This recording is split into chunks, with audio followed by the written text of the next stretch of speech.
Welcome to the Deep Dive. We've got the NexDef Defense Market Report 2025, plus a whole stack of sources. And we're jumping right into, well, a pretty amazing story. South Korea. Yeah, it's quite the transformation. From, being totally reliant on aid after the war to becoming this emerging global defense powerhouse. It's happened incredibly fast. It really has. And it's not just about building stuff. It's the strategy behind it. The report lays out the ambition quite clearly. I mean, look at the numbers. Yeah. In 2022, they hit $17.3 billion in defense exports. That's huge. And they're not stopping there. They've actually stated, publicly, their goal is to be the world's fourth largest arms exporter by 2027. Fourth largest. So they're aiming to leapfrog some serious players, potentially France, Germany, maybe? Exactly. They're putting themselves right in that top tier. So what we need to do today for you listening is unpack how they pulled this off. Yeah, the how and the why.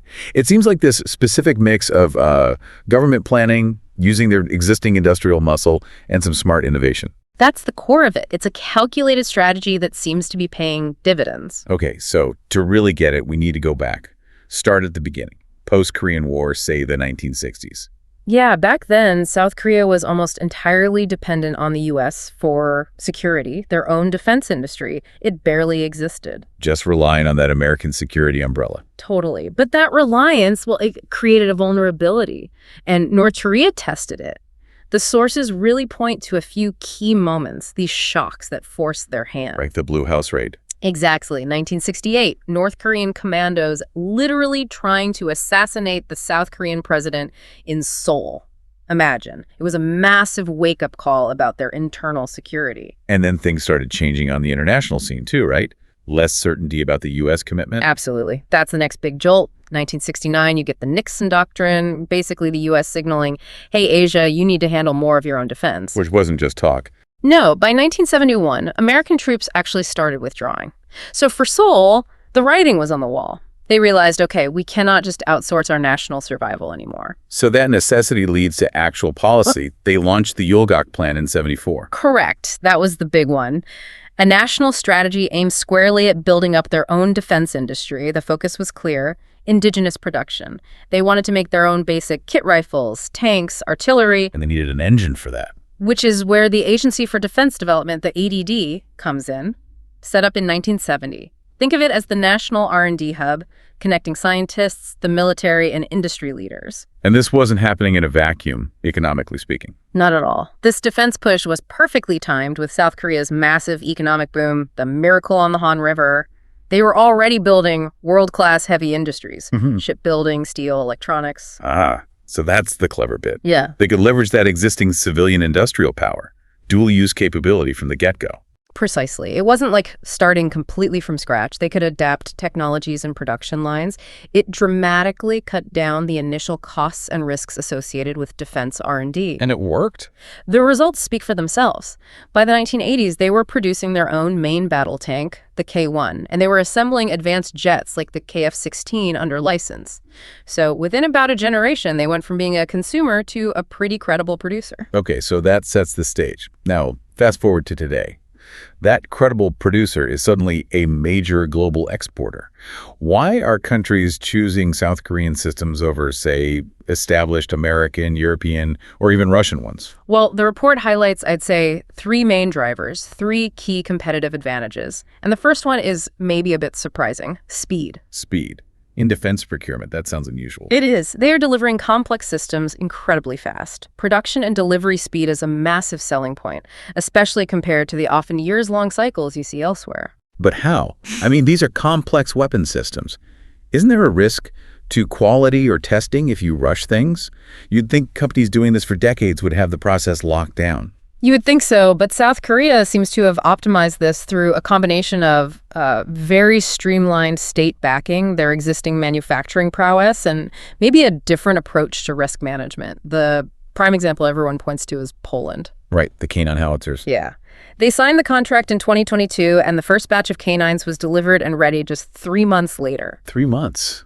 That's almost unbelievable for major artillery systems. It really is. And think about it from Poland's perspective, or any country facing an urgent threat. That kind of delivery timeline is a game changer. It's a huge advantage. Okay, speed is one. What's driver number two? You mentioned value earlier. That's the core proposition. high performance, but at a significantly more competitive cost. You're getting very capable, modern systems without the absolute premium price tag of some Western equivalents. Can you give an example? Sure, take the K2 Black Panther tank. Advanced suspension, good armor, sophisticated systems. It genuinely competes feature for feature with tanks like the American M1 Abrams or the German Leopard 2. But the unit costs, and importantly, the through-life operational costs, tend to be lower. And in the air. Yeah. The F-A-50 seems to be everywhere. That's probably the clearest example of the cost advantage. The F-A-50 Fighting Eagle, it's a very capable light combat aircraft, and it comes in at around, $35 million per unit. Cool. Now compare that to something like a new F-16, which might be closer to $64 million, maybe more, depending on the variant. Right. That's a huge difference. It is, and that price point opens doors. Look at the Philippines, they bought 12. Poland signed a massive $3 billion deal for 48 of them. It offers nations a modern, proven jet fighter that fits within tighter budgets. So speed and cost effectiveness was the third driver. You touched on it before, the industrial synergy. Yes, this is maybe the most unique strategic advantage. It's the deep, seamless integration of their world-class civilian industries with defense production. They aren't just relying on a few specialized defense firms. They're leveraging their giant industrial conglomerates, the cables. Like Hyundai, Hanwha. Exactly. Think about it. Decades of know-how from being global leaders in shipbuilding. That feeds directly into advanced naval programs like the KSS-III submarine. Makes sense. Innovations in consumer electronics and Samsungs, the LGs of the world. That tech finds its way into military radar, communications, targeting systems. Even their automotive industry expertise supports armored vehicle development and pushes into things like unmanned ground vehicles, UGVs. So they're essentially piggybacking defense R&D onto innovations paid for by the global consumer market. In many ways, yes, it's incredibly efficient. And the government is steering this. It's not just happening organically. Oh, definitely steer. You have those key institutions we mentioned, ADD for the research, and DAPA, the Defense Acquisition Program Administration, handling procurement and exports. They work very closely together. And they use government to government, G2G deals a lot. Very much so. And this is where defense exports become a tool of diplomacy. Take that huge Poland deal again, $12.4 billion. It wasn't just, here are your tanks, jets, and howitzers. Oh, there's more to it. Much more. It included significant technology transfer, provisions for local production of components in Poland. So South Korea isn't just selling hardware, they're offering partnership. They're offering a route for the buyer to eventually build up their own capabilities. That builds long-term relationships and influence. That's a powerful selling point beyond just the metal. Yeah. Okay, let's name some names. Who are the big corporate players actually making these systems? You have some real heavyweights. Hanwha Aerospace is a big one, especially in artillery. Their K9 Thunder self-propelled howitzer is, it's a massive global success story. You see it everywhere. Poland, Finland, Norway. Estonia, India, Turkey, Australia. And just recently, July 2024, they signed a nearly $1 billion contract with Romania. Hanwha really represents that combination of reliability, volume production, and now proven combat effectiveness. Okay, who's building the tanks? That would be Hyundai Rotem, part of the Hyundai Group. They make the K2 Black Panther. And delivering that first batch to Poland in December 2022 was a huge symbolic moment. It was South Korea's first ever export of a main battle tank. Really? First one? Yeah. It showed they could compete and deliver in the most demanding, high-end land systems market. And up in the air, we mentioned the F-A-50. That's Korea Aerospace Industries, KAI. Obviously, the T-50 trainer and its F-A-50 combat variant are huge successes, but KAI is also looking ahead, leading the charge on the KF-21 Barame fighter jet. The indigenous fighter program. Exactly. It's a 4.5 generation jet being co-developed with Indonesia. It signals their ambition for true aerospace independence, moving beyond licensed production or light combat aircraft. And we shouldn't forget the electronics and missiles side. Absolutely not. LH-NEX-1 is a key player there. Defense electronics, precision missiles, radar systems. They had that major $3.2 billion deal with Saudi Arabia earlier this year, February 2024, for the Cheonggung II medium-range surface-to-air missile system. Another sign of their growing reach in high-tech areas. So the tech isn't just about matching existing systems anymore. It's like they're pushing the envelope in certain areas. Where's the R&D focus for the future? Definitely. Naval tech is a big one. The KSS-III submarine program is really impressive. Fully indigenous design, incorporating using air-independent propulsion AIP. Which lets them stay underwater longer. Much longer, yeah, reduces vulnerabilities significantly. Combine that with the ability to launch advanced cruise missiles, and it's a very potent platform for its size and cost. They're definitely future-proofing their naval systems. And elsewhere, AI, unmanned systems. That's where a lot of the R&D funding is going, absolutely. Unmanned systems, aerial, ground, naval, and integrating AI for things like autonomous navigation, better target recognition, faster decision-making, and alongside that, a heavy investment in cybersecurity and electronic warfare capabilities, essential for surviving on a modern networked battlefield. Okay, it's an impressive picture of success and ambition, but this kind of rapid scale-up, entering the top tier of global exporters, it can't be without challenges, right? What are the pressure points? Oh, there are definitely constraints and challenges, big ones. First off, the competition is fierce, and it's only getting fiercer.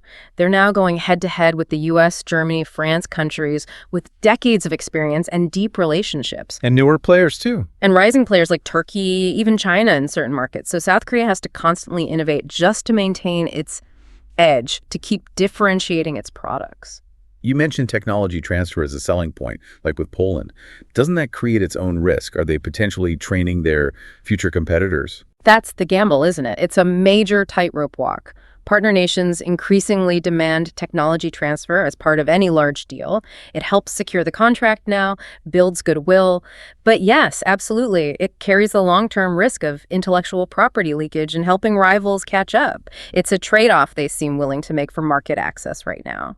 What about production itself? Can they keep up with this demand? That's another key challenge, supply chain vulnerabilities. Their rapid expansion is putting a real strain on production capacity. They need raw materials, specialized components like microchips. Any disruption there directly threatens that key advantage of speedy delivery. They need to build resilience into their supply chains. And then there's the whole geopolitical dimension. It must be a tricky balancing act. Extremely tricky. They have a very close security alliance with the United States, which grants them access to certain high-end technologies and components. But that must come with strings attached. It does. It likely limits who they can sell certain systems to, probably prevent sales to nations the U.S. considers adversaries. At the same time, regionally, they have to be careful. Strengthening defense ties with, say, the Philippines or potentially Taiwan could provoke a reaction from China, a huge economic partner. So they're walking this fine line, using exports for influence, but trying not to upset the major powers they depend on or trade with. Exactly. And there's also a growing challenge, apparently, with finding enough skilled workers. You need top talent for AI, robotics, advanced electronics, and the defense sector is competing for those people with South Korea's dynamic civilian tech industry. So it sounds like these defense exports are doing more than just bringing in revenue. They're really a core part of South Korea's foreign policy now. They absolutely are. They're tools of soft power, of diplomacy.